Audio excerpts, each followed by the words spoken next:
हेमंत विश्व शर्मा की बोले मियां मुस्लिमेर वोट लगे ना बोले तो एजीपी क्या है? एजीपी तो बीजेपी का माइनॉरिटी सेल है।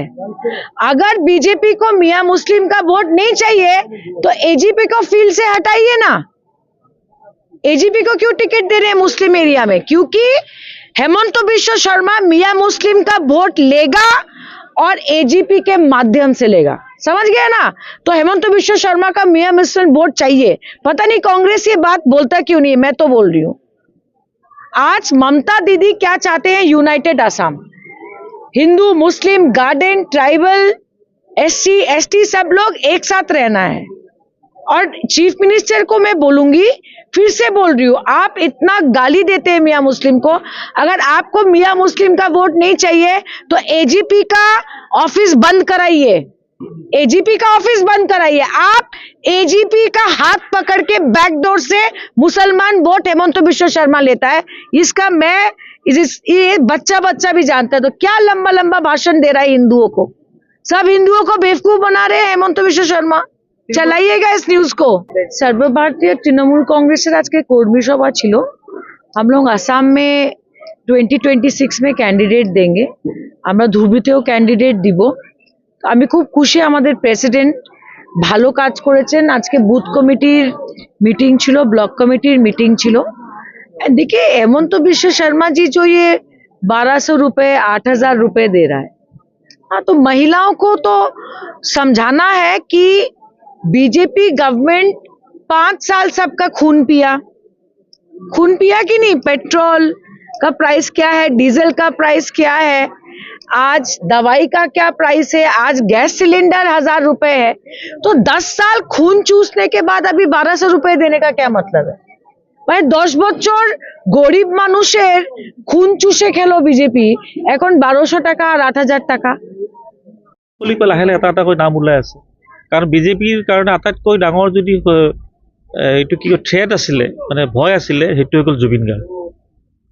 তেওঁ কেৱল বিজেপিকে নহয়, বিজেপিক উফৰাব লাগিব, লগত কংগ্ৰেছকো ভোট দিব নালাগে বুলি কয়। সেইটো হৈ গ'ল জুবিন গাৰ্গ। গতিকে ইয়াত বহুতৰ নাম জড়িত হৈ আছে এই জুবিন গাৰ্গৰ হত্যাৰ লগত। লাহে লাহে মুখাবিলাক খোল খাই আছে মানুহবিলাকৰ। আমি লাগি আছো। হত্যাৰ বিৰুদ্ধে ডাঙৰ ডাঙৰ মানুহ জড়িত হৈ যায়, তেতিয়া সেই হত্যাক প্ৰত্যাহ্বান জনাবলৈ যিসকলে আগুৱাই আহে বহুত ধৰণৰ সমস্যাৰ সন্মুখীন হয়। ময়ো সমস্যাৰ সন্মুখীন হৈছোঁ, কিন্তু মই পিছুৱাই যোৱা নাই আৰু মই পিছৰ ফালে চোৱা নাই। আপোনালোকে নিশ্চয় সংবাদ মাধ্যম যোগে সমগ্ৰ অসমে গম পাই আছে। ময়ো লাগিছোঁ, তেনেকুৱা বহুত ধৰণে লাগি আছোঁ। এই হত্যাত যে বিজেপি চৰকাৰৰ কোনোবা জড়িত আছে এইটো অসমৰ ৰাইজে স্পষ্ট হৈছে, যাৰ বাবে ছ'চিয়েল মিডিয়াত সমালোচনা কৰিছে, যাৰ বাবে হত্যাকাৰীক ভাগ ভাগ কৰিছে, 5 গৰাকীক জেলত থৈছে, 11 গৰাকীক সুৰক্ষা দিছে। এইবোৰ কথা ৰাইজে লক্ষ্য কৰি আছে। এইটোতো বিজেপি চৰকাৰে কৰি আছে, যাৰ বাবে আমাৰ অলপ কষ্ট হৈছে, কিন্তু আমি পিছাৰি দিয়া নাই, ধৰি আছোঁ আৰু। আজি আমি ধুবুৰীত আছোঁ। আমি অসমতো বিভিন্ন জেগাত কেণ্ডিডেট দিম। আজি আমি আছোঁ বিলাচীপাৰা সমষ্টিত আছোঁ, পূব বিলাচীপাৰা। ইয়াৰে সাংসদ হৈ গ'ল ৰকিবুল হুছেইন। 10 লাখ ভোটততো আপোনালোকে ভোট দিয়াৰ কাৰণে জয়লাভ কৰিছে, হয়নে নহয়? ভাৰতৰ এনেকুৱা এগৰাকী সাংসদ জন্ম পাইছে অসমত, যিয়ে তেখেতৰ নিজৰ পুত্ৰৰ বিয়াটো ব্যৱসায় কৰিছে। গোটেই পুত্ৰৰ বিয়াৰ টকা ধুবুৰীৰ 10টা সমষ্টিৰ পৰা 2 কোটিকৈ 20 কোটি গৈছে। লোকসভাতো আগত টিকট দিম বুলি টকা লৈছিলে। আৰু তেওঁৰ নিশ্চয় নৃত্যটো দেখিছে আপোনালোকে। তেওঁতো নৃত্যটো কোনোদিন কৰা দেখা নাছিলোঁ। বম্বেৰ পৰা নৃত্য প্ৰশিক্ষণ লৈ আহিছে, 2 দিন প্ৰশিক্ষণ, তাতো 5 লাখ টকা দিছে।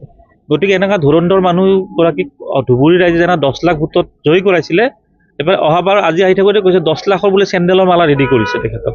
আৰু তেওঁৰ বিৰুদ্ধেতো মই লোকসভা খেলিম বুলি ক'লোৱে আজি।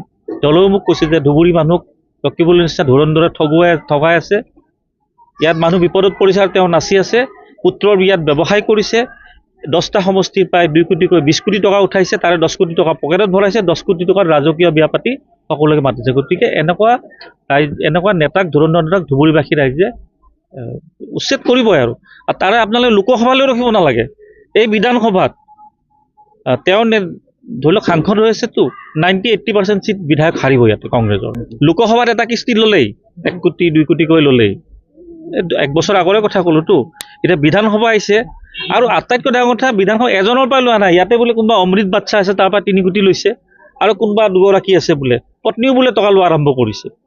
আকৌ লগত মাছ মাংস আৰু দৈটো বেলেগকৈ যায় ধুবুৰীৰ পৰা। গতিকে এইজন এজন খুজি মাগি খোৱা নেতা, এইটো ধুবুৰী ৰাইজে বুজি পোৱাত দেৰি হ'ল। সেইকাৰণে অহাবাৰ তেওঁক উচ্ছেদ কৰিম দিয়ক। তৃণমূল কংগ্ৰেছৰ পৰা দুলামেতে খেলিব তেওঁৰ বিৰুদ্ধে।